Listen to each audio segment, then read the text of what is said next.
Welcome to the second part of the third session of Technology and Urban Design, the Digital City and Beyond. In the first part, we discussed the larger problems that affect cities and the possible solutions that we are looking at over the next few years, uh, and uh, and the impact that they could have on the city as a whole. But let's start to look at more specific technologies and ideas that could radically change the way in which we design and live in cities. A few of these emerging ideas and emerging technology. Let's begin with the new materials that are emerging in the next few years, and these are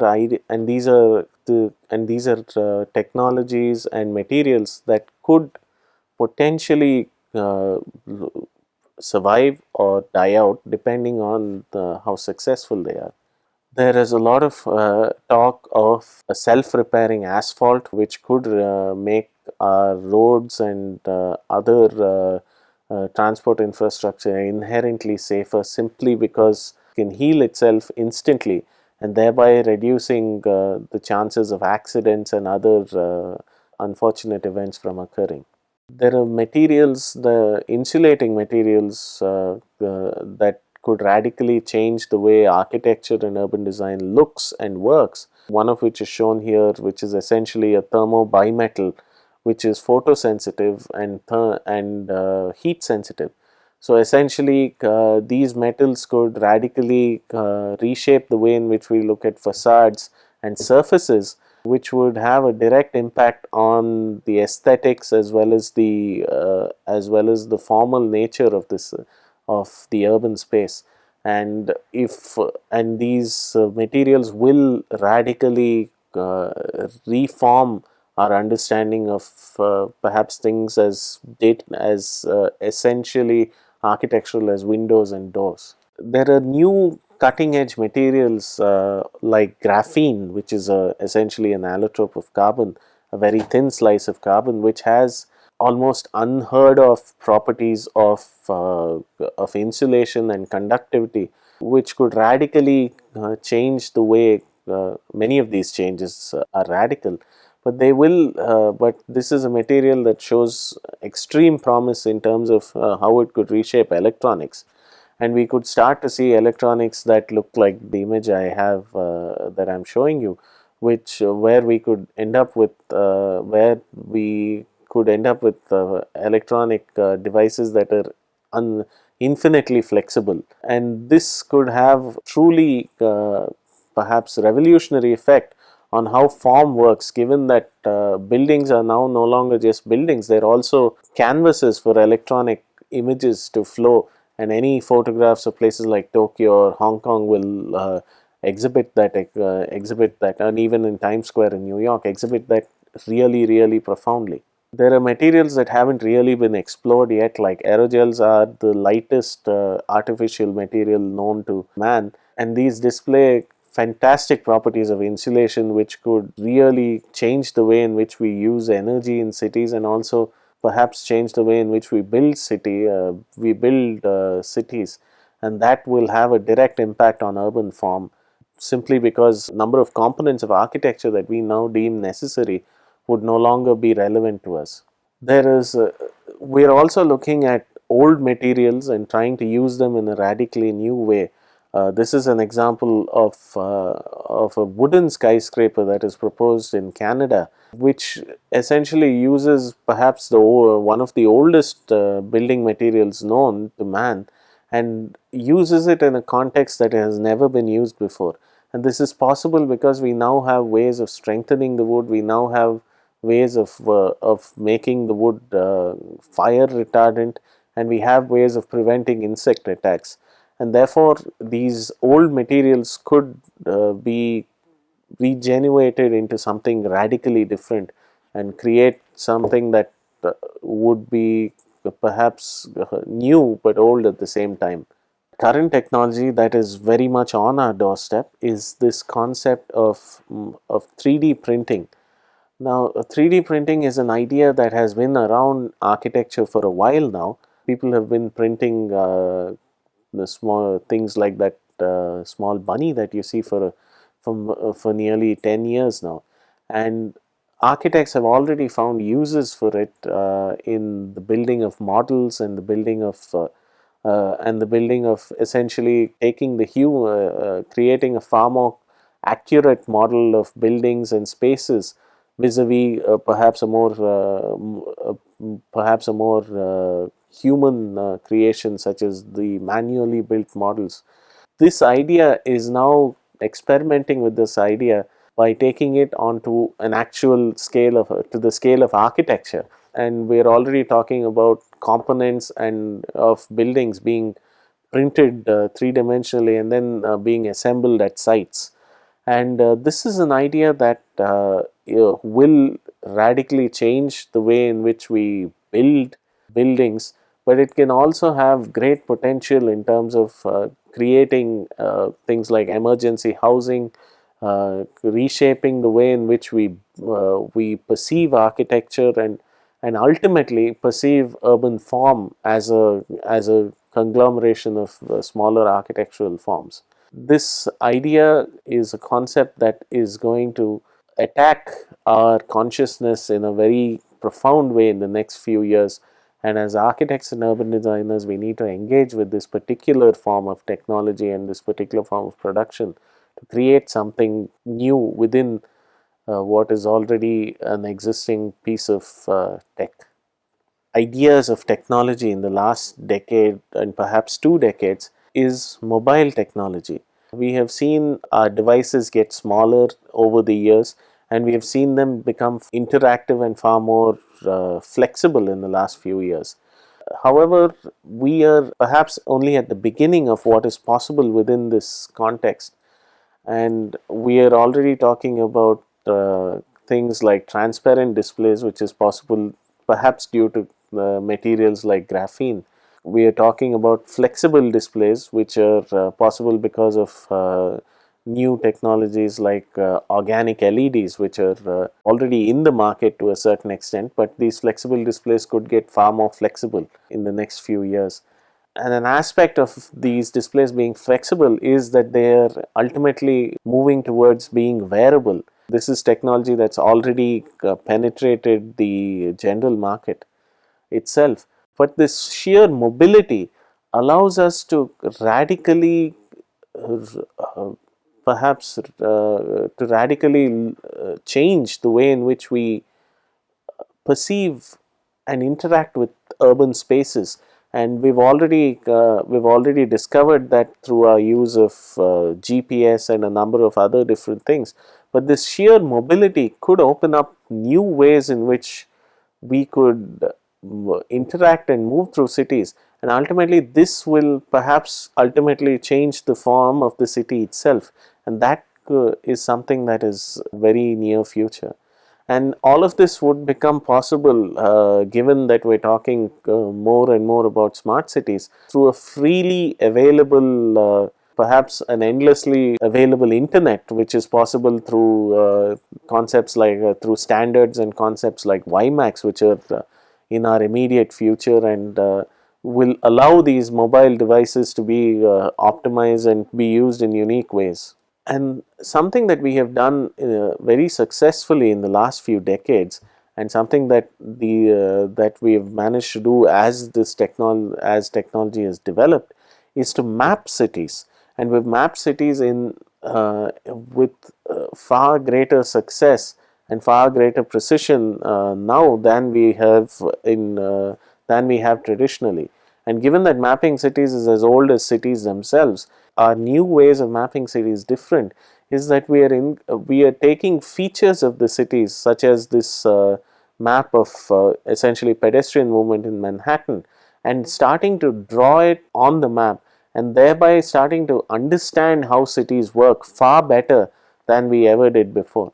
And we can do this with different data points like crime and events, and different kinds of points of data can be spread onto a map, and that would allow us to understand these cities better and protect citizens better and give them better access to services. and GIS, which has been or the geoinformatics system, which has been there for a while now, is actually getting better and better, and this is helping us understand and reshape cities in a manner in which we have never been able to do before. This extends not only in 2 dimensions, but it can go to 3 dimensions as well. And this ability to map cities in both x, y, and z axes allows us to start to rethink this idea of 2 dimensional zoning and 2 dimensional functionality, and then perceive the city and then build the city as a 3 dimensional construct. And this will have profound impacts on the urban planning, urban design, and architecture. And this is something that will eventually perhaps lead to a more comprehensive understanding of the city than is currently available to us. An aspect of mobile technology that has emerged in the last few years is a concept called augmented reality. Essentially, this is an idea that stands between virtual reality and unfiltered perception.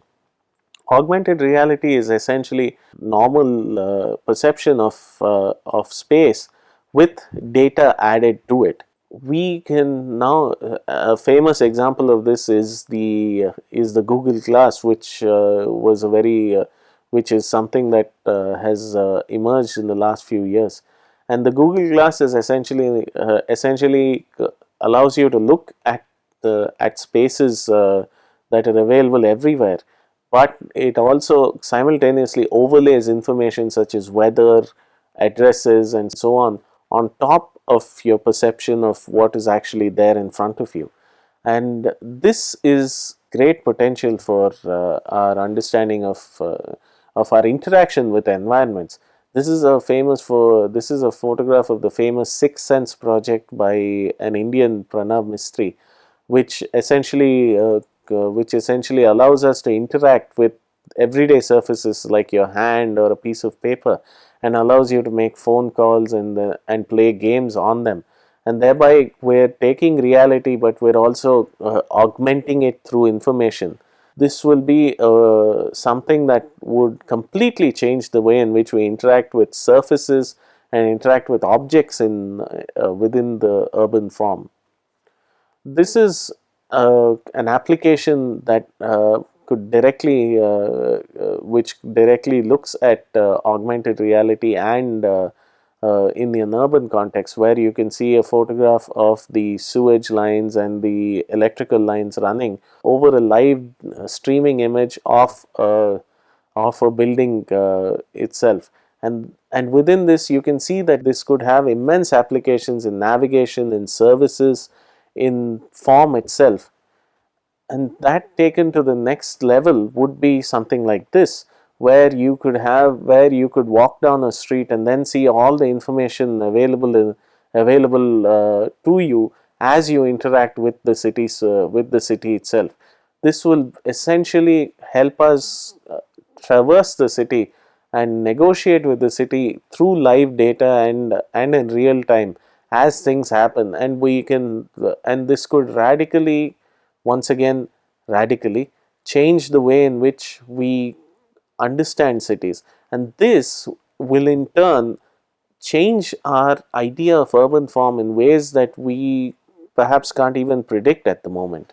These ideas have already started to become important, and we start to see, and this is from the MIT Media Lab, MIT Changing Places Lab, where they have started to use this augmented reality and interpret it in an urban context, and ultimately leading to design solutions that are partly virtual and partly physical, as augmented reality is meant to do. And this allows to design as well as study the implications of their design in real time by playing around with the data that the augmented reality model gives. At the same time, create solutions that respond to the problems that they perceive in the first place. Another important concept which is deals with perhaps the most troubling aspect of urban design and urban planning, which is transport. And since the invention of the motor car, we have always had a very difficult relationship with the car and the autonomous vehicle, and or rather the individual vehicle. If we can now rework that concept, which people like Google have started to do by putting a lot of essentially feeding the car data, and we've already done this extensively in car embedded GPS and other concepts which allow people to navigate cities in a far more efficient way than they would if they perhaps drove, if they navigated themselves. And this allows the vehicle to become not just a receptacle for technology, but also a participant in the wayfinding of cities. This already existing idea has led people like Google and other entrepreneurs to look at this concept of a self-driven vehicle. And this has great impact implications, since we can now, since if successful, a self-driven vehicle is potentially safer and could reduce the number of fatalities that we see every day in cities. But at the same time, it could also radically reimagine our understanding of what makes of what navigation within the city is. And you could potentially you could potentially park your car at the different part of the city, and then through your mobile phone invite the car to come pick you up, and then go wherever you wanted, and then send the car wherever you wanted. And this is possible because of this interface between the mobile, the wireless, and the car in itself. And this sets up very challenging and interesting possibilities for urban form, because the very structure of perhaps something as basic as a street would change, since addresses are perhaps no longer tied to a location or a number on a street, and we could perhaps see entirely different ways of organizing cities emerge because of this autonomy of movement that a self-navigating and a self-propelling vehicle would allow. In a more immediate sense, we already have vehicles that occupy lesser space and are essentially hyper compact vehicles, like like the city car proposed by MIT, which is essentially a foldable vehicle which can fold and then be placed and then take up far lesser space than a normal car would, simply because of its flexibility in form. This will have an perhaps unpredictable impact on the way in which we use movement and parking in cities, and and this is a very crucial aspect of urban design, because we are because we are looking at large spaces of parking in the hearts of cities, perhaps being used for something else. And we can perhaps look at a kind of renewal of lost spaces that can be discovered and put to perhaps a more productive use. There is technologies and concepts that exist in perhaps the far future. This is one of the Hyperloop proposals in this ongoing ideas competition, which is essentially dealing with system that can traverse cities and traverse inner cities as well through a hyper fast vacuum based system.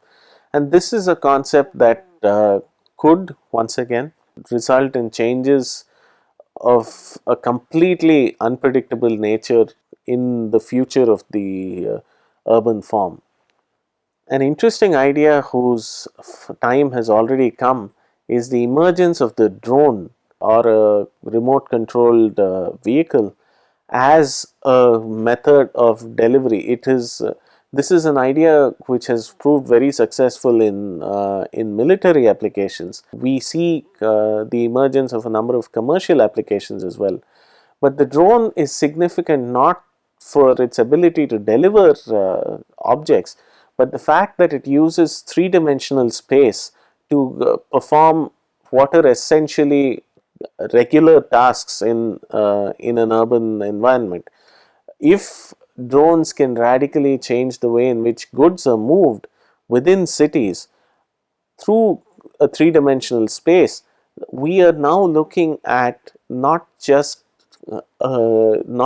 movement in the city as a two-dimensional experience, but we're starting to see it as a three-dimensional experience, and we're heading perhaps in some form towards some of the visions that we saw at the beginning of part one of ideas like the Jetsons and so on, where we can probably start to look at three-dimensional movement through jetpacks or something like that, becoming a mode of transport, a viable mode of transport, because of our experience working with these drones, working with these remote control drones. And they present a very interesting challenge as well as an opportunity to urban planners and to other form makers like urban designers.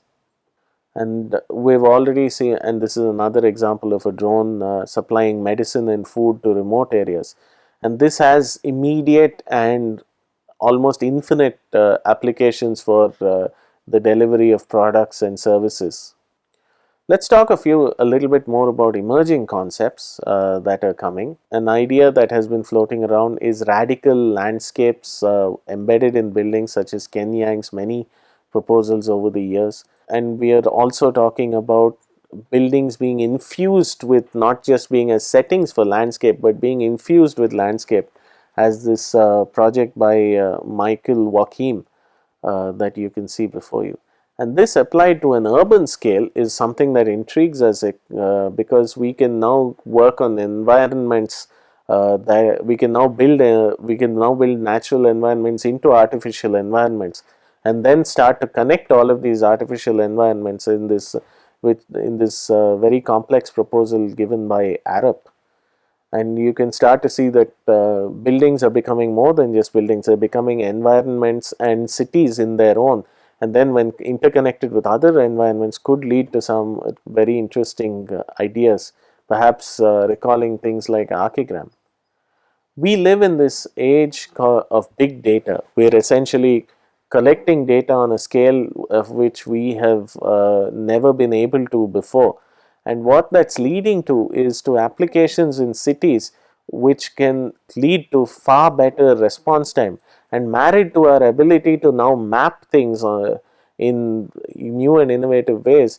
When we as we map these cities and we start to put the data that we have collected into them, we can now do incredible things like date building, start to anticipate problems and create solutions very, very early, perhaps even before they become a larger problem. We see large cities like New York and London and Chicago start to use these and try to find applications for them to resolve issues like traffic, housing, economic disparity, and so on. And this will have an immense impact on urban form, and it's going to radically, once again I use the word radically throughout, but this is going to change the way in which we perceive cities and plan cities, and ultimately to design cities. This is going to change the way we design cities as well. And we can see these in a number of different maps produced, and all of these maps are produced by city governments to understand how their cities essentially work. But there is a negative side, and we're also dealing with the moral implications of collecting data on this scale, and we're forced to wonder if this is ethical and moral, and this issue of privacy versus data is something that is going to be a very significant urban question in the decades to come.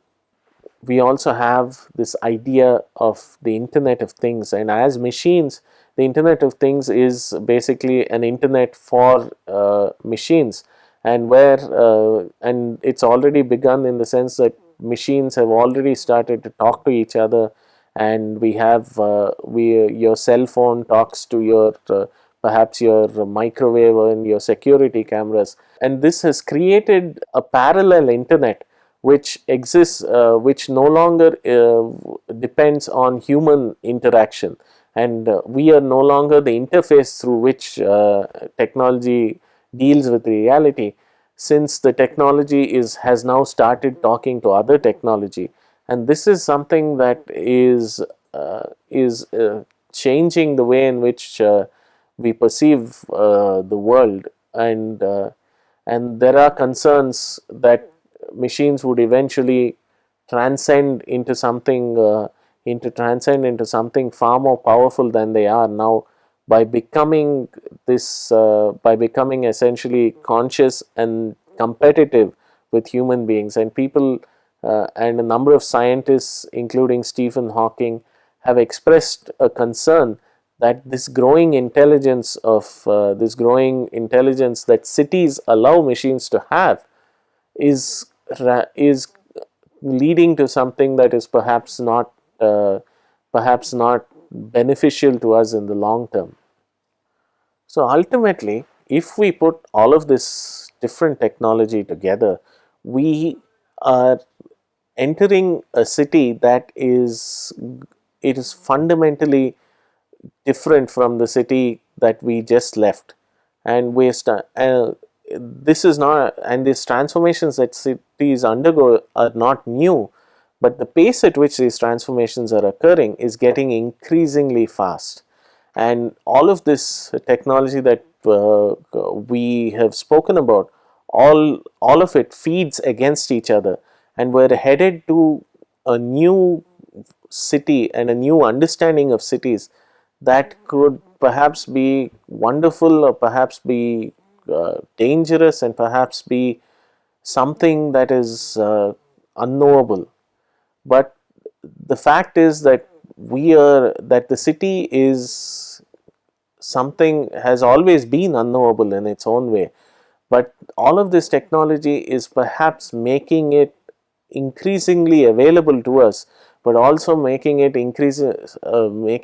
complex to a degree that we may no longer have that complex to a degree that doesn't allow us to be masters of the city anymore. And we may have to cede a little bit of our control to our own inventions and our own perceptions of the future. Thank you.